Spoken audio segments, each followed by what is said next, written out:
vendió a mis hijos por sus deudas, y esa misma noche, cuando la luna estaba en lo más alto, yo encendí el fuego que lo devoraría todo.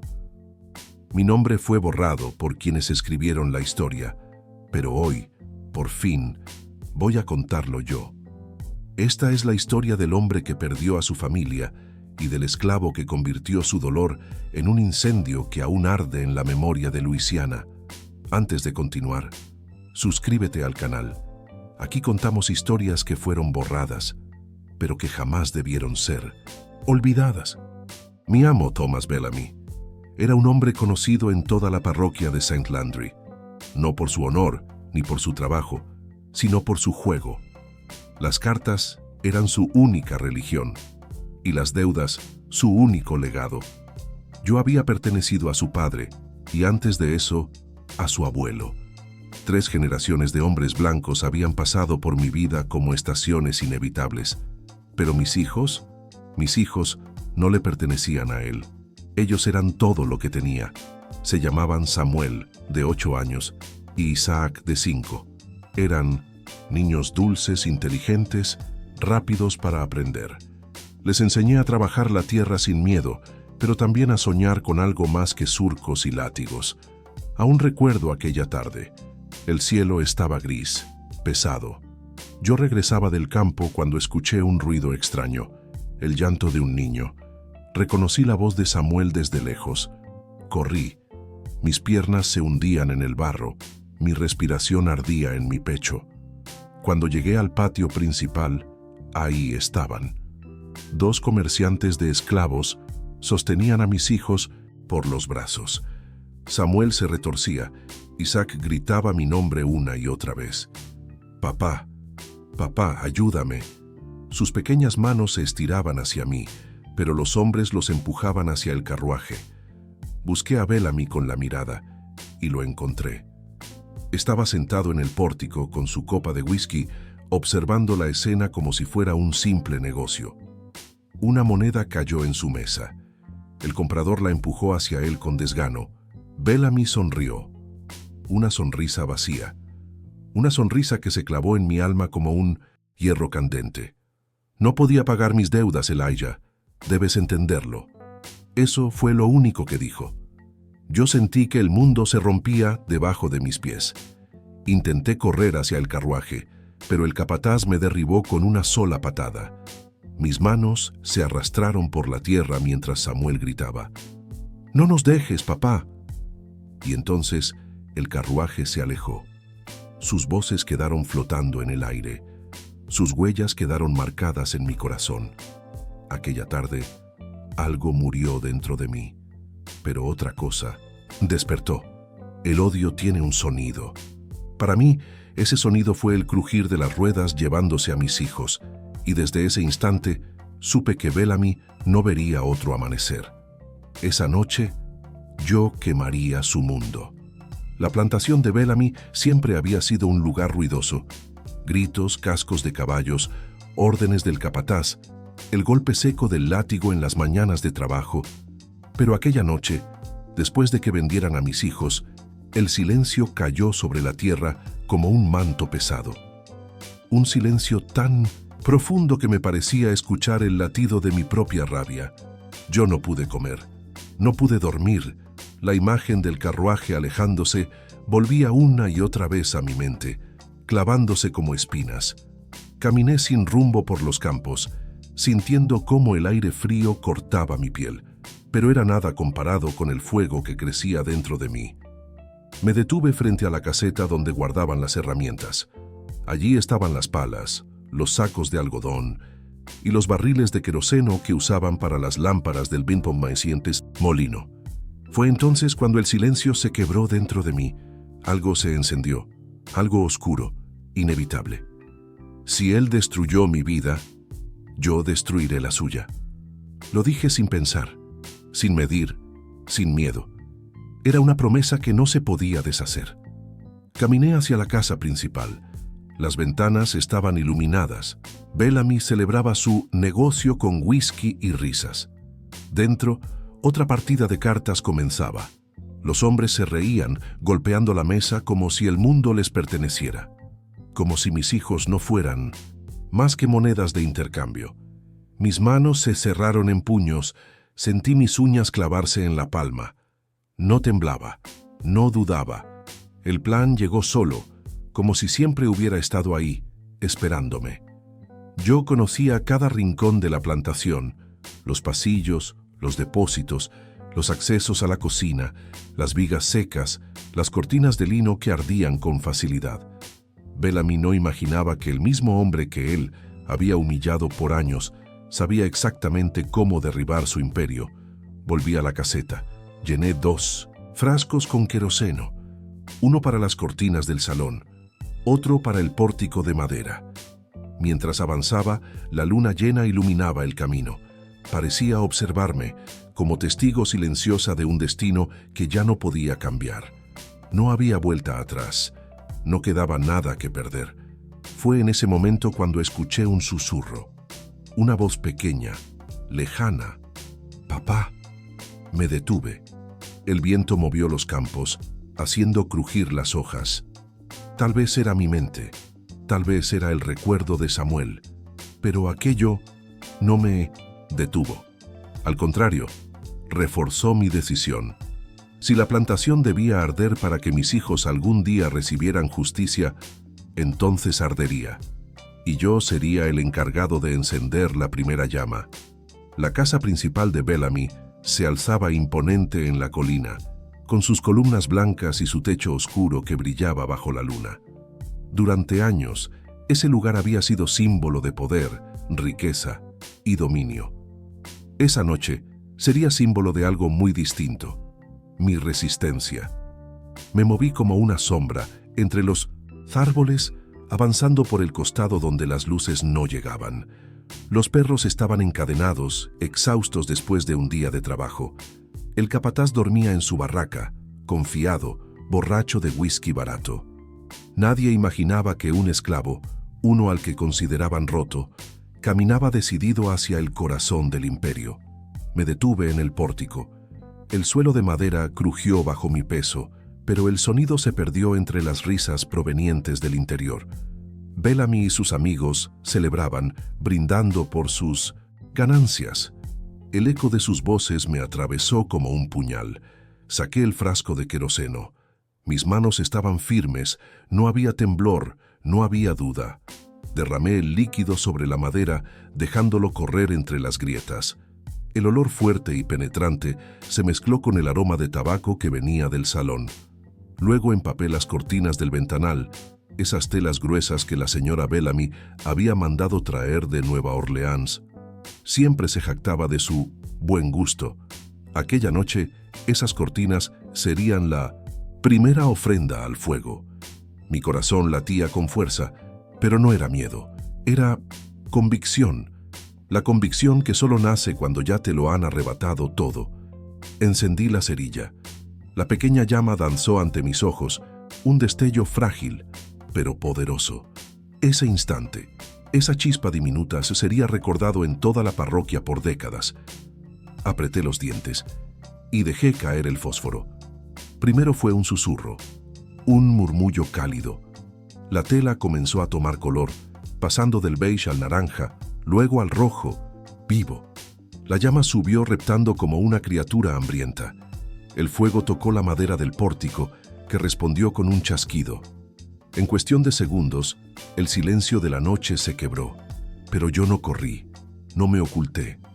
Me quedé viendo cómo el fuego se expandía, cómo las llamas trepaban por las columnas, cómo la sombra de la plantación comenzaba a cambiar de forma.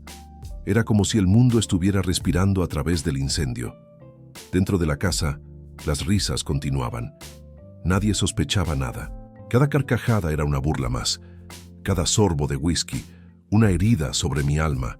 Pero pronto, muy pronto, ese sonido se transformaría. Porque el fuego no vino a avisar, vino a cobrar. El fuego creció con una rapidez antinatural, como si llevara años esperando el permiso para respirar. Las cortinas ardían con furia, proyectando sombras deformadas sobre las paredes de la casa.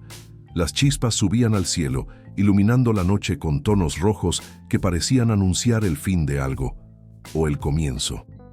Fue Entonces cuando escuché el primer grito, no era un grito de dolor, era un grito de confusión, de alguien que aún no comprendía que su mundo estaba cambiando para siempre.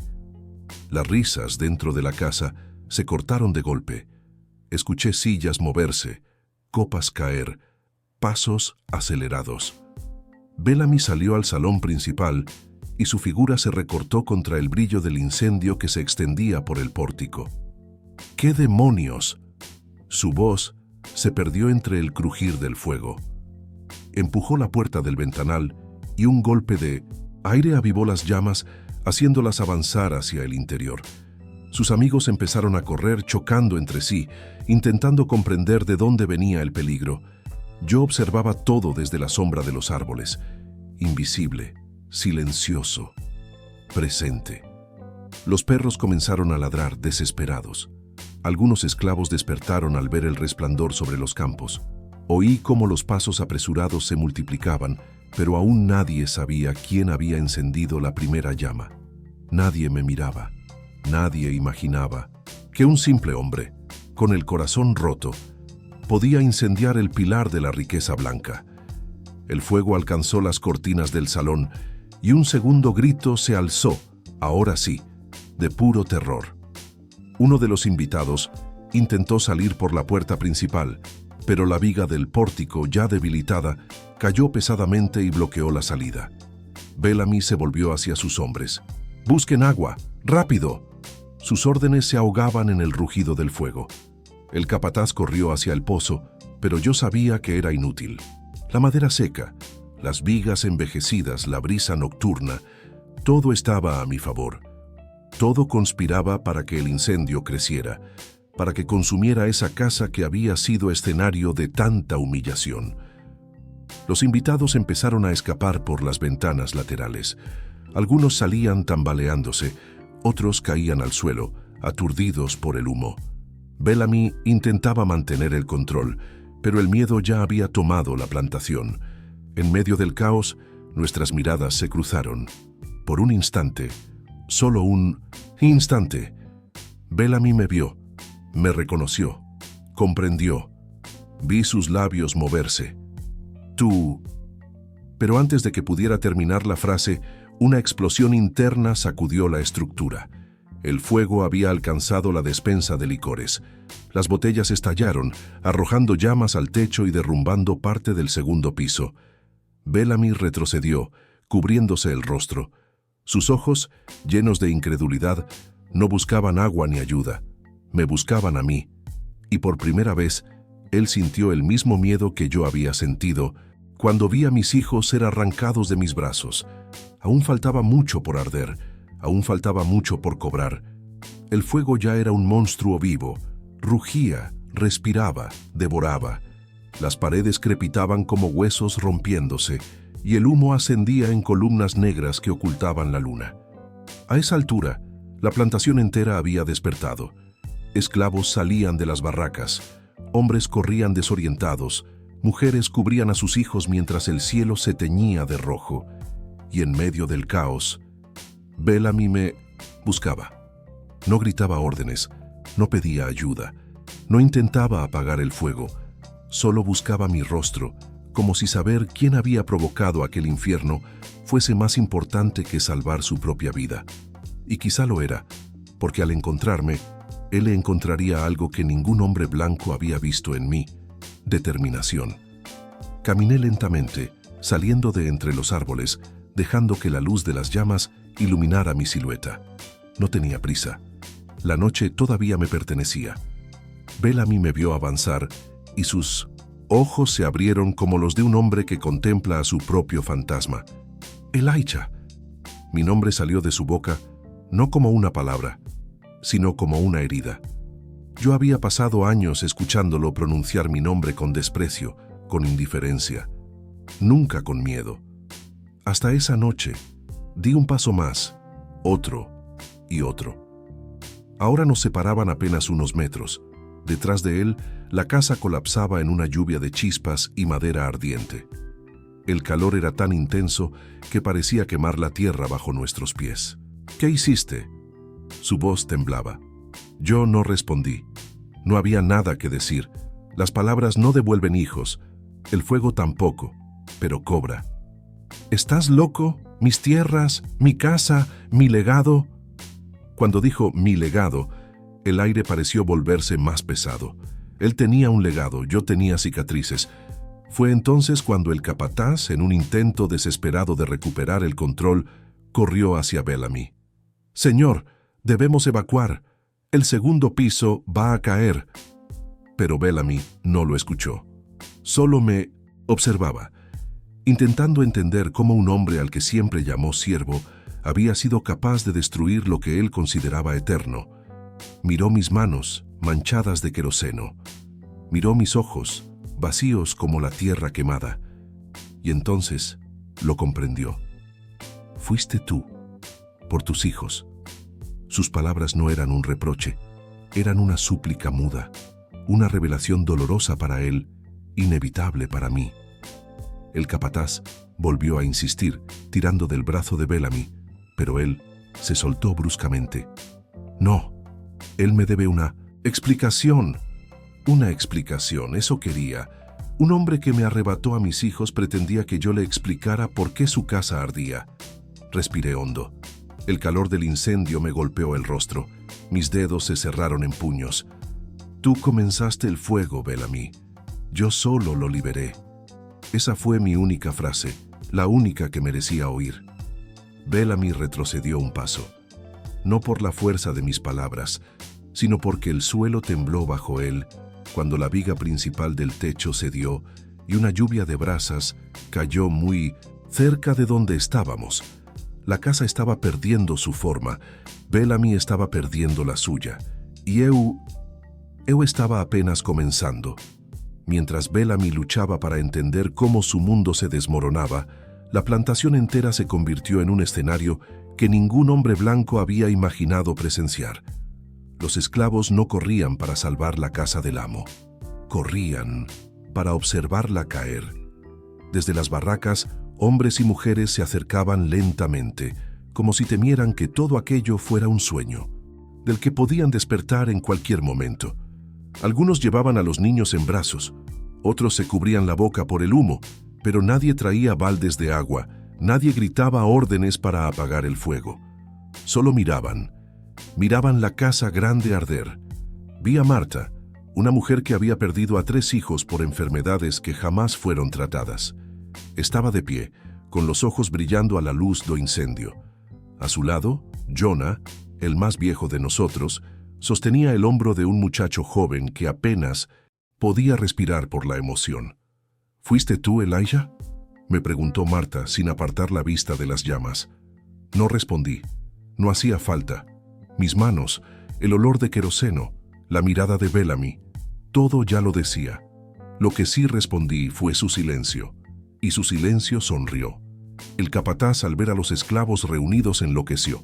«Muévanse, traigan agua, salven la casa del Señor». Nadie se movió. Los ojos de todos estaban clavados en la casa, como si estuvieran viendo no madera arder, sino años de humillación consumirse. El capataz señaló a un grupo de hombres.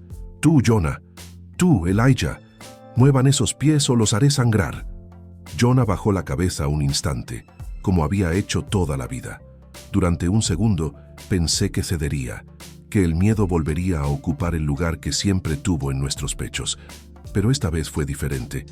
Jonah levantó la mirada y sus ojos, cansados, tenían una firmeza que yo nunca le había visto. «No hay nada que salvar aquí», dijo con voz baja, pero firme. El capataz quedó paralizado. No estaba acostumbrado a escuchar esa clase de respuesta. No de Jonah, no de nadie. Otros hombres comenzaron a asentir. Marta apretó los labios. Algunas mujeres hicieron la señal de la cruz, no por la casa ni por Bellamy, sino por lo que estaban haciendo en aquella noche. Algo parecido a la libertad, aunque aún no tuviera nombre. El fuego tomó el techo por completo. Las vigas cayeron hacia adentro, tragadas por una lluvia de chispas. Los gritos de los tinumecitos invitados se mezclaban con la madera derrumbándose, con el ladrar desesperado de los perros, con el gemido de la plantación entera cambiando de dueño sin que nadie firmara ningún papel. Bellamy, aún de pie frente a mí, miró por encima del hombro y vio la cena, el lujo, las paredes que guardaban sus segredos, desaparecer en cuestión de minutos. «Ellos no me ayudan», murmuró incrédulo al ver que los esclavos no se movían. «Nosotros ya ayudamos demasiado», respondí. En ese instante supe que algo se había quebrado para siempre. No solo la casa, no apenas a vida de Bellamy, algo dentro de nós, porque, por primeira vez, o fogo não era uma ameaça apenas, era um espelho, e nele nós não parecíamos tão pequeños. El fuego había llegado a su momento más voraz. Cada viga ardía, como si dentro de la madera hubiera siglos de ira esperando liberarse. Las paredes crujían, se arqueaban, se abrían como bocas ardientes antes de colapsar. La plantación entera estaba iluminada por un resplandor infernal que transformaba la noche en un amanecer rojo. Bellamy retrocedió unos pasos, tambaleándose. Por primera vez en su vida parecía pequeño. Esto no puede estar pasando. Su voz se quebró como el tejado que acababa de desplomarse. Un trozo enorme de madera cayó frente a la entrada principal, levantando una nube de brasas. La casa, otrora símbolo de poder, estaba convertida en un esqueleto ardiente. Parecía gemir, como si también sintiera el fin al que había sido destinada. Los esclavos observaban en silencio. No había celebración, no había risas, había algo mucho más profundo, respeto por el momento.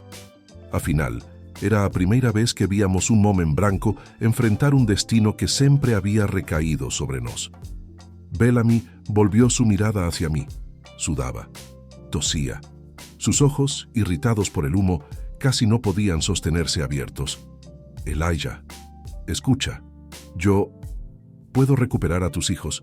Aún hay tiempo». Aquello no fue una súplica, fue una mentira desesperada.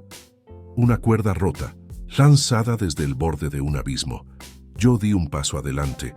El calor era tan intenso que mi piel ardía, pero no retrocedí. «Mis hijos ya están lejos, porque tú los vendiste». Mi voz salió grave, firme, como un martillo golpeando la verdad. Bellamy abrió la boca para responder, pero otro estruendo lo interrumpió. La chimenea, aquella torre orgullosa de ladrillos que presidía la casa, se inclinó hacia un lado, tembló y colapsó, arrastrando consigo parte del segundo piso. El impacto levantó una lluvia de chispas que cayó sobre nosotros como un enjambre de brasas ardientes. El capataz gritó: «Señor, debemos irnos, va a caer todo». Pero Bellamy no lo escuchaba. Estaba atrapado entre el fuego y sus propios fantasmas. Las voces de los invitados se habían extinguido. No sabía si habían escapado o si la casa ya los había tragado. El fuego comenzó a rodear la estructura, cerrando un círculo perfecto. El pórtico cedió, las ventanas estallaron, el techo se hundió por completo. Y entonces lo vi. La última columna blanca, aquella que Bellamy había mandado traer desde Georgia, símbolo de la grandeza que creía tener, se inclinó lentamente, como un árbol viejo, como un gigante finalmente derrotado. Cayó hacia adelante, directo al suelo, con un estruendo profundo, un sonido que retumbó en el pecho de todos los presentes. Bellamy se desplomó de rodillas. El fuego se reflejaba en sus ojos como un castigo divino. «Todo se fue», dijo, con un hilo de voz. Yo también lo sentí. No compasión, no culpa. Lo que sentí fue justicia, cruda, dura, inevitable. Bellamy había arrancado a mis hijos de mis brazos, y ahora el fuego había arrancado de él todo aquello que consideraba intocable. La plantación era ceniza, humo y ruina. Lo único que quedaba era o que eu faría con Bellamy. Bellamy seguía de rodillas, con el rostro cubierto de sudor y hollín.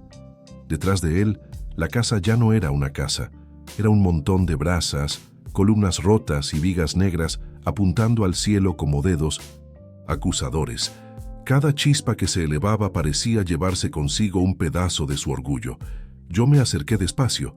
El capataz dio un paso adelante, intentando interponerse, pero los otros esclavos lo rodearon sin decir una palabra. No lo tocaron, no lo golpearon, no levantaron las manos. Solo se colocaron frente a él, hombro con hombro, bloqueándole el paso. Por primera vez, el capataz estaba superado, no por la fuerza, sino por la decisión silenciosa de quienes siempre habían obedecido. Bellamy levantó la cabeza para mirarme. Sus ojos hinchados por el humo buscaban algo que ya no existía: autoridad. Elisha, escucha, yo puedo cambiar, puedo mejorar las condiciones, puedo... Negué con la cabeza. No puedes devolver a mis hijos. La frase flotó entre nosotros como una sentencia. Atrás escuché un sollozo. Una de las mujeres, con un bebé en brazos, lloraba en silencio, mirando las ruinas. No lloraba por Bellamy, lloraba por todo el dolor que esa casa representaba. Por tudo o que nunca voltou, por tudo o que nos foi tirado sem volta. Bellamy alargó la mano hacia mí como si yo pudiera sacarlo de ese abismo al que él mismo se había lanzado. Te di techo, comida, Eu ri. Foi un riso curto, sin alegría. Me diste cadenas, Bellamy. El techo fue para que no escapáramos. La comida, para que no muriera quien aún te servía. As palabras o atingiran más fuerte que cualquier golpe. El fuego seguía crepitando, consumiendo o que quedaba de la casa. A cada crujido, a cada caída de escombros, yo recordaba el sonido de las ruedas alejándose con mis hijos dentro del carruaje. Era como si esa noche todo estuviera finalmente conectado. Podría haberlo empujado hacia las llamas. Podría haber tomado una herramienta, una piedra, un tronco y terminar con él. Pero no lo hice. No porque no lo mereciera, sino porque eu já tinha feito o suficiente. El fuego ya había hablado por mí. No necesitas que yo te mate, Bellamy, dije con calma. Vas a vivir el resto de tus días, recordando esta noche, cada deuda, cada grito, cada ser humano que convertiste en mercancía. Él engolió en seco. Estaba derrotado, pero vivo, vivo para cargar o peso de tudo. Jonah se acercó un poco, apoyando la mano en mi hombro. Su voz sonó vieja, pero firme. Vámonos, Elijah. Ya no hay nada más para nos aquí. Miré por última vez las ruinas. La plantación que había sido mi prisión ahora era un cementerio de madera quemada. El aire olía a humo, queroseno y algo más. Afim. Nos volvimos. Yo, Jonah, Marta, los demás. Caminamos juntos hacia los campos, hacia el camino que levaba ao povoado, hacia cualquier lugar que no tuviera el nombre Bellamy sobre la puerta. Atrás, el capataz gritaba órdenes sin sentido. Bellamy murmuraba algo que nadie quiso escuchar. Nadie se detuvo. Aquel amanecer nos encontró lejos, cubiertos de ceniza, con el cuerpo cansado, pero con algo nuevo dentro del peito. No era seguridad. No era liberdade. Ainda não. Era una pregunta. ¿Ese realmente podermos sair? Años después, en las tabernas de Luisiana, en las cocinas, en los mercados, la gente contaba la historia de una plantación que ardió en una sola noche. Algunos decían que fue un accidente, otros que Dios había enviado un rayo, pero entre los nosos o rumor tiña outro nome. Hablaban de un hombre al que llamaban el incendiario de Luisiana, el esclavo que no pudo salvar a sus hijos, pero sí pudo hacer arder el mundo de quien los había vendido. Y aunque mi nombre no fue escrito en ningún libro, ni se marcó en ninguna piedra, cada vez que alguien susurraba esa historia junto al fuego, cada vez que outro escravizado pensaba en fugir, en dizer basta, eu sabia. O fogo daquela noite seguia vivo. No nas cinzas da casa de Bellamy, sino en los corazones de quienes por primera vez habían visto al amo caer.